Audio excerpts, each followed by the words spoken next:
کیا آپ نے کبھی سوچا کہ وہ کون تھے جو نبی کریم صلی اللہ علیہ وسلم کے بعد اس دنیا کی سب سے عظیم شخصیت بن کر ابھری؟ وہ کون تھے جن کے بارے میں زمین و آسمان نے گواہی دی اللہ ان سے راضی اور وہ اللہ سے راضی؟ وہ کون تھے جنہوں نے اپنا مال، اپنی جوانی، اپنی عزت، اپنا وقت، سب کچھ ایک ہستی کے قدموں پر قربان کر دیا؟ وہ کون تھے جو غار ثور میں رسول اللہ صلی اللہ علیہ وسلم کے سامنے ڈھال بن کر کھڑے تھے جب دشمن بالکل سر پر پہنچ گئے؟ نبی کریم صلی اللہ علیہ وسلم نے فرمایا، لا تحزن ان اللہ معنا، غم نہ کر، اللہ ہمارے ساتھ ہے۔ کیا آپ جانتے ہیں جب دنیا اندھیروں میں ڈوب رہی تھی، جب فتنے اٹھ رہے تھے، جب اقتدار پھیل رہا تھا، جب عرب کا نظام بکھر چکا تھا، تو پوری امت کی نظریں صرف ایک مرد مجاہد پر تھی، اور پھر اس نے وہ کام کر دکھایا جو تاریخ میں کسی کے بس کا نہ تھا۔ فتنوں کو کچل دیا، جھوٹے مرتدوں کا صفایا کر دیا، اسلام کی ڈوبتی ناؤ کو کنارے لگایا اور ایسی بنیادیں رکھ دی جن پر بعد میں خلافت راشدہ کی پوری عمارت قائم ہوئی، اور اسلام کی سرحدیں چین سے لے کر فرانس تک پھیل گئی۔ وہ ہستی کون تھی؟ وہ نام جسے سنتے ہی دل جھلک اٹھتا ہے، جس کا ذکر آتے ہی ایمان تازہ ہو جاتا ہے، جس کی زندگی پڑھ کر آنکھوں سے آنسو نکل آتے ہیں۔ وہ کون تھے؟ امیر المؤمنین، خلیفۃ المسلمین، خلیفہ بلا فصل حضرت سیدنا ابو بکر صدیق رضی اللہ تعالی عنہ تھے۔ آج کی اس ویڈیو میں ہم آپ کو اس عظیم ہستی کی سیرت کے وہ پہلو دکھلائیں گے جو نہ صرف ایمان بڑھاتے ہیں بلکہ زندگی بدل دینے والی طاقت رکھتے ہیں۔ آج ہم بات کریں گے حضرت ابو بکر صدیق کی پیدائش سے لے کر وفات تک قرآن کی آیات کے ساتھ صحیح احادیث کی روشنی میں۔ حضرت ابو بکر صدیق کا اصل نام عبداللہ بن عثمان تھا۔ والد کا نام عثمان بن عمر ابو قحافہ اور والدہ کا نام ام الخیر سلمہ تھا۔ آپ کی پیدائش ام الفیل کے تقریباً 2 سال بعد مکہ مکرمہ میں ہوئی۔ یہ بات تاریخی کتب میں موجود ہے کہ ابو بکر اسلام سے پہلے بھی شراب نہیں پیتے تھے، بتوں کو سجدہ نہیں کیا، جھوٹ سے نفرت کرتے تھے۔ بدایا و نہایا ابن کثیر میں آتا ہے، جب رسول اللہ صلی اللہ علیہ وسلم نے نبوت کا اعلان فرمایا تو ابو بکر پہلے ہی دن سے ایمان لے آئے۔ صحیح بخاری میں آتا ہے، رسول اللہ صلی اللہ علیہ وسلم نے فرمایا، میں نے جس شخص کو بھی اسلام کی دعوت دی، اس نے کچھ نہ کچھ تردد کیا سوائے ابو بکر کے۔ یہ بات یہاں سمجھنے کی ہے، ابو بکر نے اسلام کسی معاوضے کی شرط پر قبول نہیں کیا، بلکہ حضور صلی اللہ علیہ وسلم کی صداقت پر قبول کیا۔ یہ بات عام طور پر نظر انداز ہو جاتی ہے کہ ابو بکر صرف مسلمان نہیں ہوئے بلکہ داعی بھی بنے۔ ان کی دعوت سے یہ جلیل القدر صحابی مسلمان ہوئے۔ حضرت عثمان بن عفان رضی اللہ تعالی عنہ، حضرت زبیر بن عوام رضی اللہ تعالی عنہ، حضرت سعد بن ابی وقاص رضی اللہ تعالی عنہ اور حضرت طلحہ بن عبداللہ رضی اللہ تعالی عنہ، یہ وہ لوگ ہیں جو بعد میں اسلام کے ستون بنے۔ حضرت ابو بکر نے اپنے مال کا بڑا حصہ کمزور مسلمانوں پر خرچ کیا۔ حضرت بلال رضی اللہ تعالی عنہ اور دیگر غلاموں کو آزاد کیا۔ صحیح بخاری میں آتا ہے، رسول اللہ صلی اللہ علیہ وسلم نے فرمایا، ابو بکر نے مجھے اپنے مال سے سب سے زیادہ نفع پہنچایا۔ یہاں یہ بات سمجھنی چاہیے کہ یہ مال صدقہ نہیں تھا، یہ اسلامی مسافت کا علمی اعلان تھا۔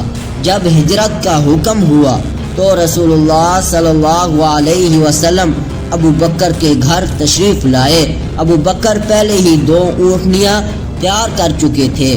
صحیح بخاری میں آتا ہے کہ غار ثور میں داخل ہونے سے پہلے ابو بکر نے تمام سوراخ بند کیے اور ایک سوراخ پر اپنی ایڑی رکھ دی۔ سانپ نے ڈسا مگر آواز نہ نکلی۔ یہ واقعہ اور دیگر کتب میں موجود ہے۔ اسی موقع پر اللہ تعالی نے قرآن میں فرمایا اذ یقول لصاحبہ لا تحزن ان اللہ معنا، جب وہ اپنے ساتھی سے فرما رہے تھے غم نہ کرو، بے شک اللہ ہمارے ساتھ ہے۔ حضرت ابو بکر صدیق کے لیے قرآنی سند تھی۔ مدینہ میں ہر موقع پر ابو بکر رسول اللہ صلی اللہ علیہ وسلم کے ساتھ رہے۔ غزوہ تبوک میں اپنا سارا مال لے آئے۔ نبی کریم صلی اللہ علیہ وسلم نے پوچھا اہل خانہ کے لیے کیا چھوڑا؟ عرض فرمایا اللہ اور اللہ کے رسول چھوڑ کے آیا ہوں۔ یہ محض ایک جملہ نہیں، یہ توکل کا اعلیٰ تر جملہ تھا۔ آخری ایام میں فرمایا ابو بکر کو حکم دو کہ لوگوں کو نماز پڑھائے۔ صحیح بخاری، صحیح مسلم اور دیگر بڑی بڑی احادیث کی کتابوں میں آتا ہے۔ یہ حدیث ابو بکر کی فضیلت اور خلافت کی دلالت کرتی ہے۔ نبی کریم صلی اللہ علیہ وسلم کے وصال کے بعد کچھ لوگ زکوٰۃ سے منکر ہوئے۔ حضرت ابو بکر صدیق رضی اللہ تعالی عنہ نے فرمایا جو اونٹ کی رسی بھی دیتے تھے اگر وہ رک گئے تو میں ان کے ساتھ اعلان جنگ کروں گا۔ یہ فیصلہ اسلام کو بکھرنے سے بچانے کا سبب بنا۔ جنگ بدر میں حضور صلی اللہ علیہ وسلم کے پہلو میں پہلی صف میں کھڑے رہے۔ جنگ احد دشمن کے درمیان دوڑ کر حضور صلی اللہ علیہ وسلم تک پہنچنے کی کوشش کی۔ جنگ خندق شدید بھوک، پیاس اور خوف کے باوجود ایمان کی مضبوط دیوار بنے رہے۔ ابو بکر نے ہر لمحے ثابت کیا کہ ایمان صرف دل میں نہیں بلکہ عمل میں بھی ہونا چاہیے۔ پورا مکہ فتح ہوا۔ ابو بکر کی آنکھوں میں خوشی کے آنسو تھے۔ حضور صلی اللہ علیہ وسلم کا وصال ہوا۔ انہوں نے کفن ہٹایا، حضور صلی اللہ علیہ وسلم کے چہرے کو چوما۔ یا رسول اللہ، میرے ماں باپ آپ پر قربان۔ پھر بیر آ کر فرمایا وما محمد الا رسول، محمد ایک رسول ہے۔ یہ وہ لمحہ تھا جب امت کا دل سنبھالا اور ایمان کی روشنی ہر جانب پھیل گئی۔ حضور صلی اللہ علیہ وسلم کے بعد امت کی قیادت سیدنا ابو بکر صدیق کے ہاتھ میں آئی۔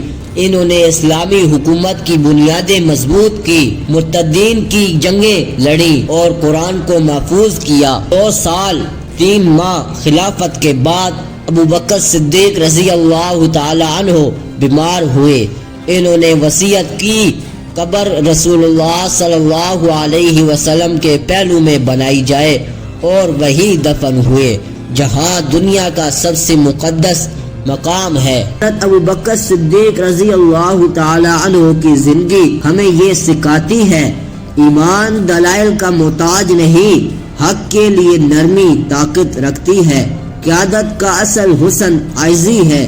یہی وجہ ہے کہ امت آج بھی کہتی ہے اللہ ان سے راضی اور وہ اللہ سے راضی۔ ایمان میں مضبوطی، حق سامنے ہو تو دیر نہ کریں۔